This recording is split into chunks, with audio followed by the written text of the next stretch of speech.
वन्दितु सर्वसिद्धे ध्रुवममलमणोवमं गदिं पत्ते वोच्छामि समय पाहुड मृण्मो सुध केवली भणिदम। पंच परमेष्टि भगवान की जय। आचार्य महाराज गाथा नंबर 215 में बता रहे हैं कि अन्य जो परवस्तु हैं उनको अपना मानने में क्या दिक्कत आ रही है, सिद्धांत से क्या आपत्ति है। देखें गाथा नंबर 215। मध्यम परिगहो यदि तदो अहम जीवदम तु गच्छेज्य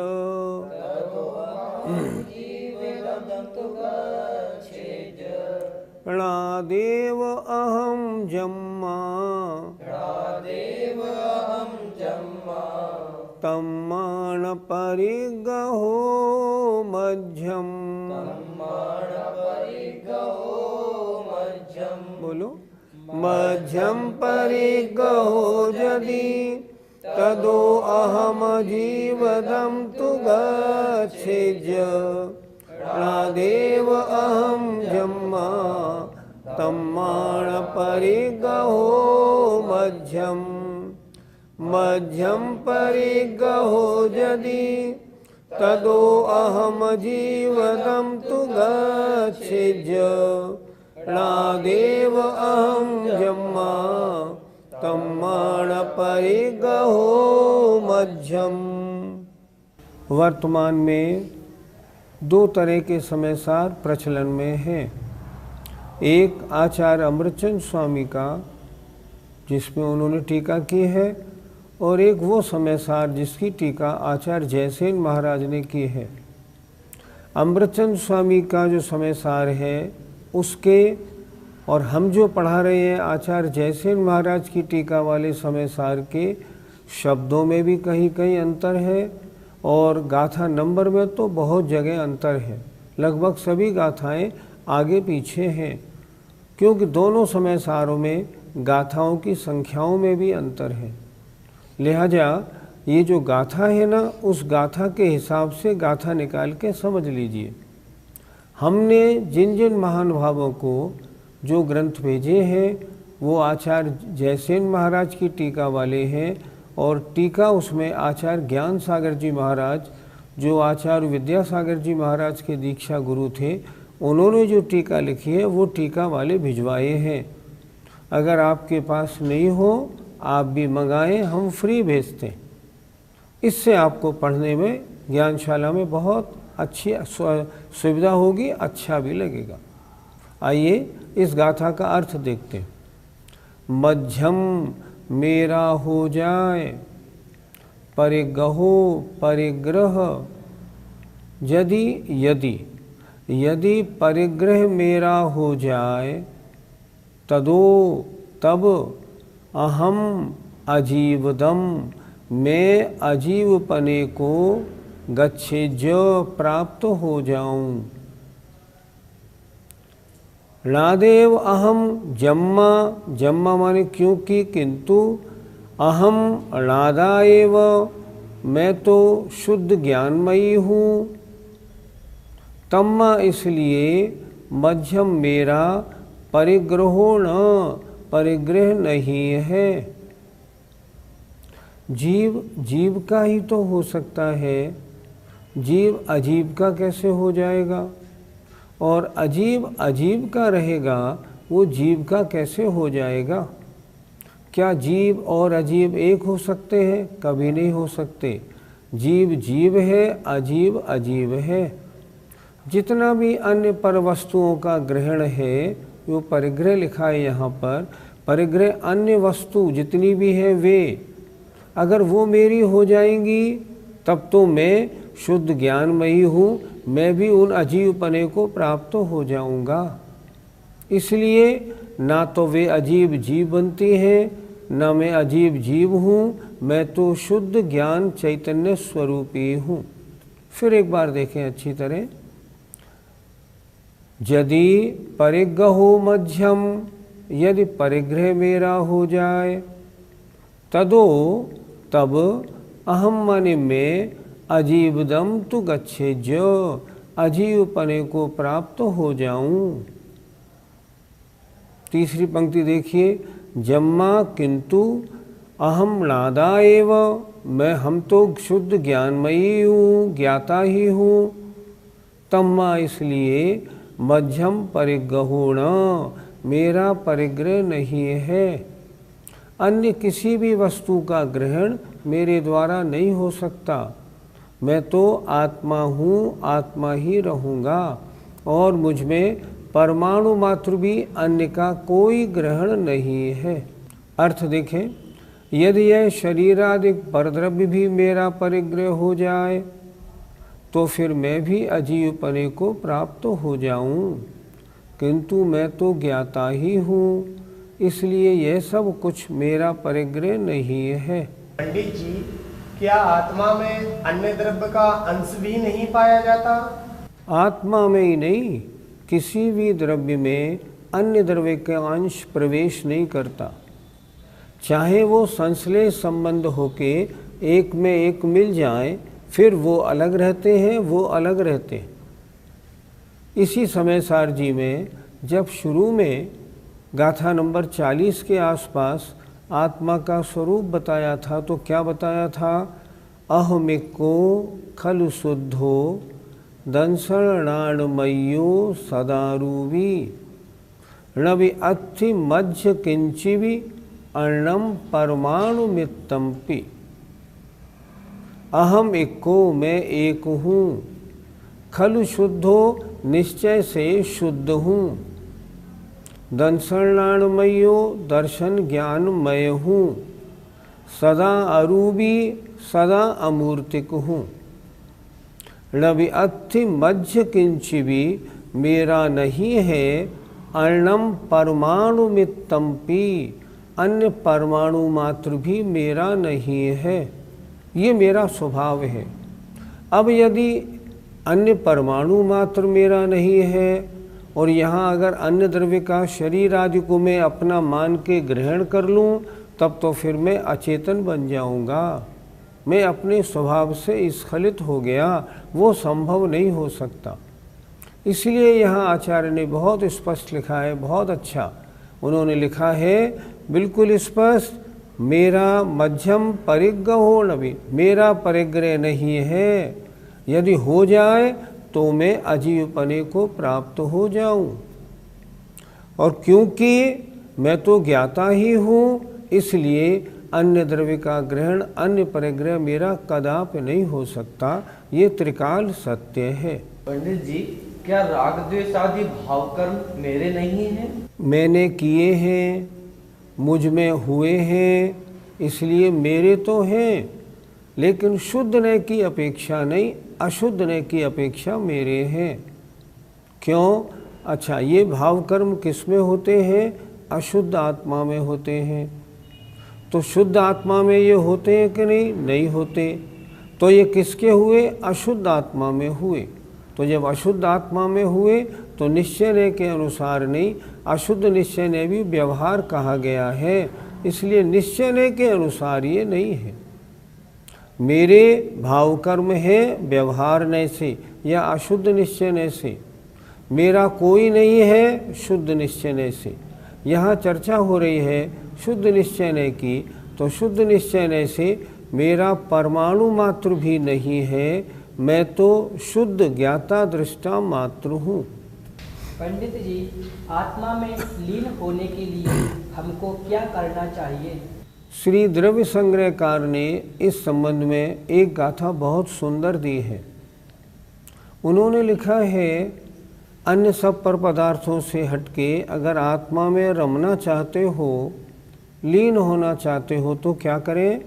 माँ मुज्य है, माँ रज्य है, माँ दुस्सह इट्ठनिट्ठ अट्ठेसु, थिर मिच्छय जय चित्तम विचित्त झाणप सिद्धिये। माँ मुज्य है किसी भी अन्य वस्तु में मोह मत करो। मोह का मतलब मैं इस रूप हूँ, ये मेरे रूप है, नहीं, ऐसा मोह मत करो। मोह का संबंध मिथ्यात्व से आता है। शरीर मेरा है, नहीं, बिल्कुल ऐसी धारणा मत बनाओ। अगर तुम परिग्रह को अपना मान लोगे तो तुम भी अजीव बन जाओगे। इसलिए माँ मुझे मोह मत करो। माँ रज्य है, किसी भी पर वस्तु में राग मत करो। मोह का मतलब है अस्तित्व की अपेक्षा और राग का मतलब है राग की अपेक्षा।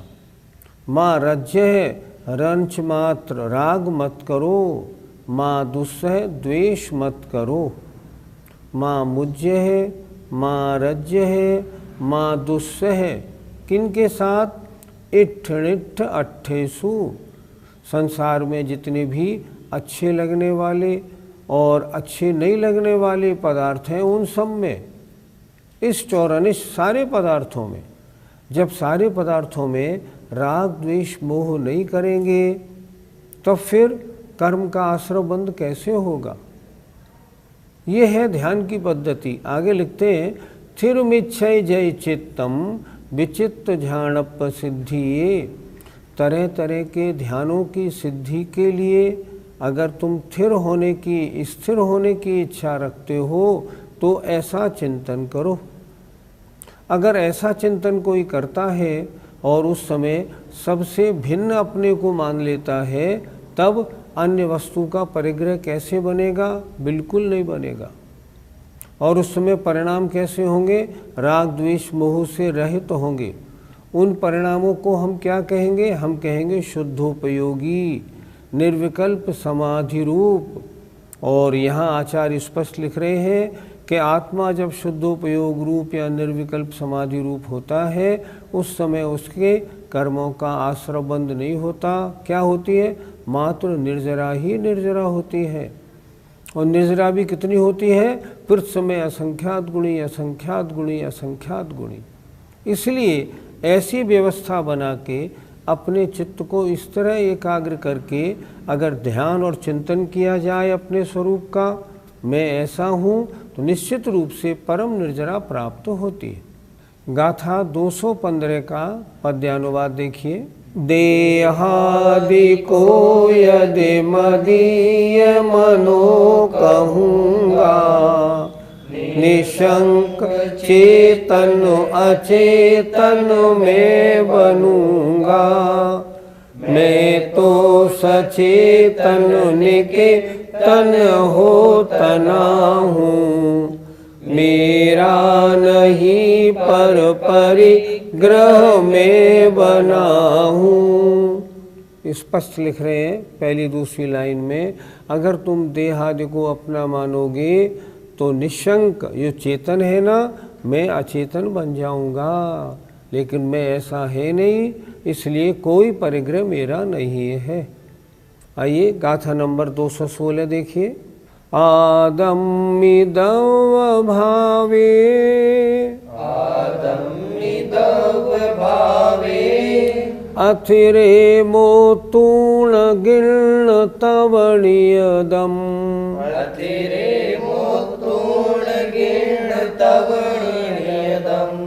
थिरुमेघमिमं भावम्, थिरुमेघमिमं भावम्, उपलभन्तं सहावेण, उपलभन्तं सहावेण।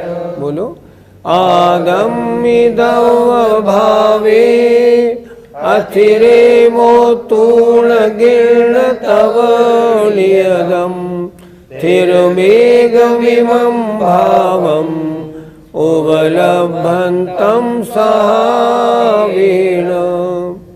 आदम्मिदव भावे, अथिरे मोतूण गिर्ण तवणियदम्, थिरुमेघमिमं भावम्, उपलभन्तं सहावेण।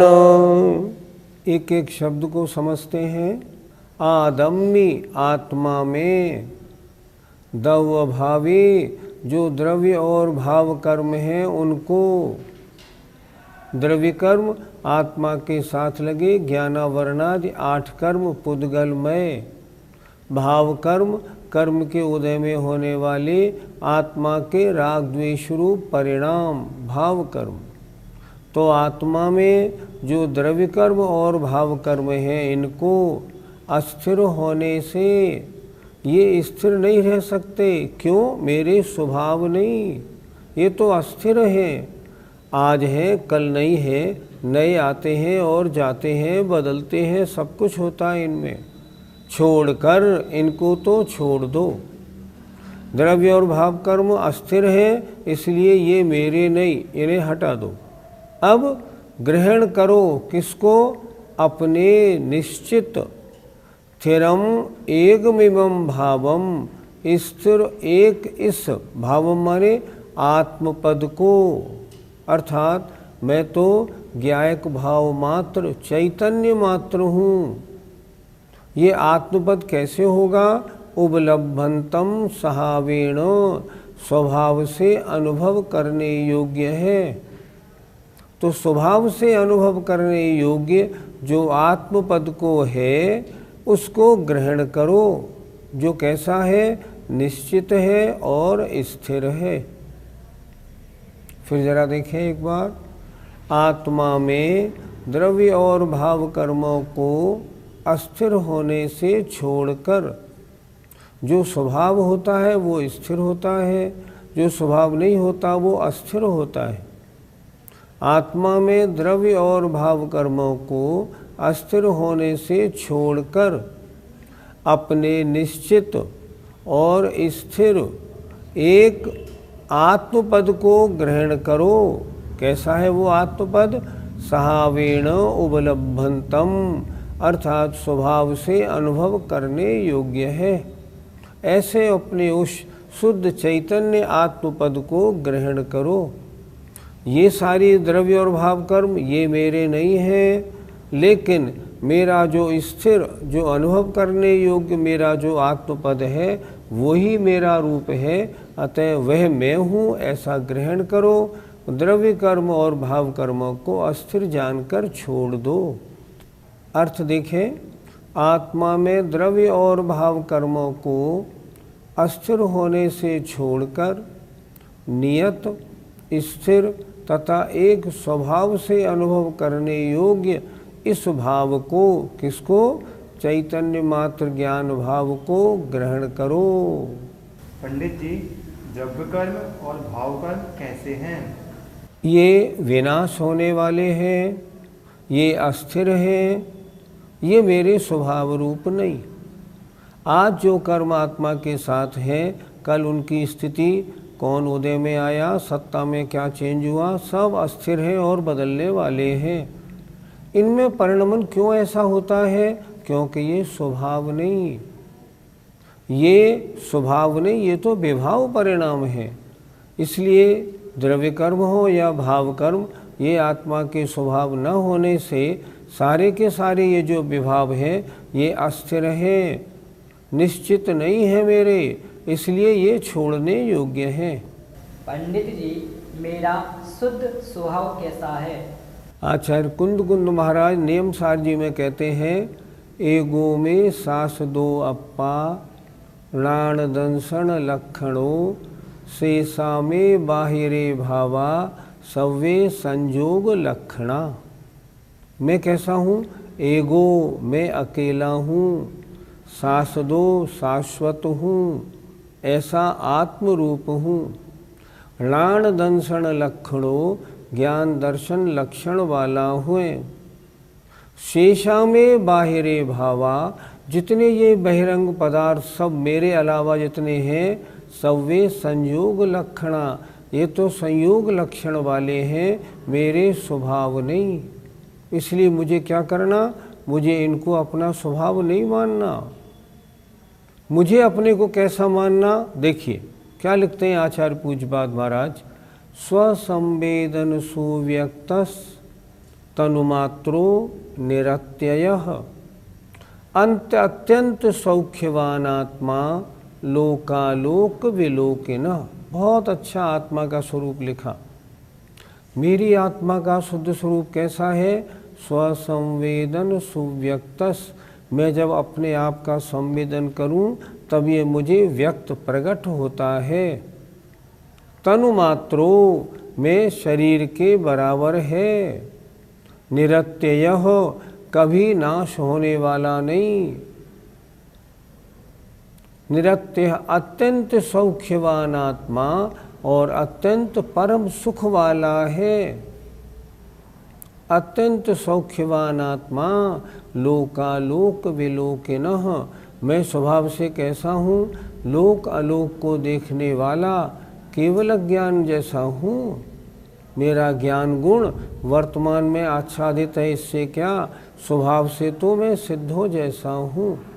ऐसे उस परम शुद्ध आत्मा के चिंतन में लगे तो ये जो बहिरंग पदार्थ है ना, ये कोई मेरे नहीं, मेरा तो शुद्ध आत्मा है।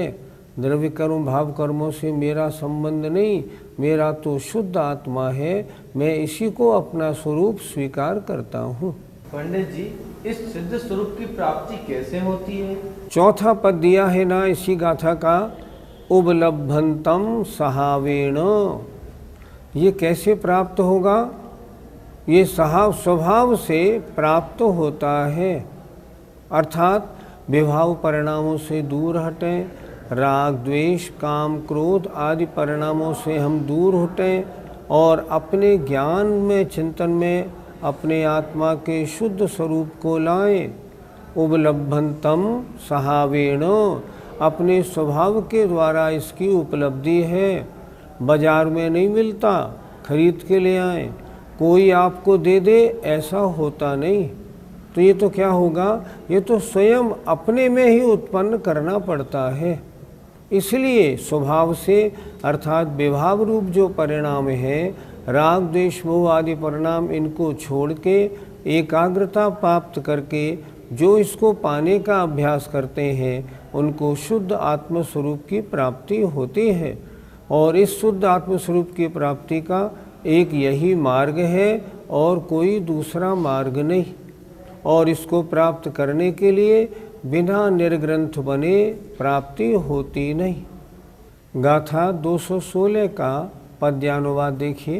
ये द्रव्य भावमय कर्म विभाव सारे, छोड़ो इन्हें ध्रुव नहीं व्ययशील वाले। शुद्धात्म से प्रभव भाव स्वभाव धारो, जो है अबाध ध्रुव केवल विश्व सारो। इसका पद्यानुवाद का अर्थ थोड़ा देखें, थोड़ा सा कठिन है जरा सा। जितने ये द्रव्य भाव में सारे विभाव कर्म हैं, इनको छोड़ो। ये ध्रुव नहीं है, सब नाशवान है। तो क्या करो? शुद्धात्मा से प्रभव माने उत्पन्न होने वाला जो स्वभाव भाव है उसको धारण करो। जो है अबाध, वह कैसा है स्वभाव भाव? अबाध, बाधा रहित है। ध्रुव सदैव रहने वाला है। केवल विश्व और विश्व का सारभूत केवल यही सार है, अन्य नहीं। ऐसे आत्मस्वरूप को आप हम धारण करें, प्राप्त करें। जय जिनेन्द्र। इस कार्यक्रम के पुण्यार्जक परिवार है Shri Parasnath re rolling mills limited, Durgapur 1, Bardhaman, Paschim Bangal. Amita Jain, wife of Anil Kumar Jain. Sangeeta Jain, wife of Vipin Kumar Jain. Manak Chand, Kamla Devi, Rakesh, Neetu, Rishabh, Saumya एवं आयुषी मुशरफ। B123, Sethi colony, Jaipur, Rajasthan. श्री जनार्दन प्रसाद जी, श्रीमती पतंती देवी, मुकेश कुमार, साक्षी, ईशा, मोना खंधार, श्री किशोर खंधार, श्रीमती सुषमा खंधार, परिमल खंधार, अहमदाबाद।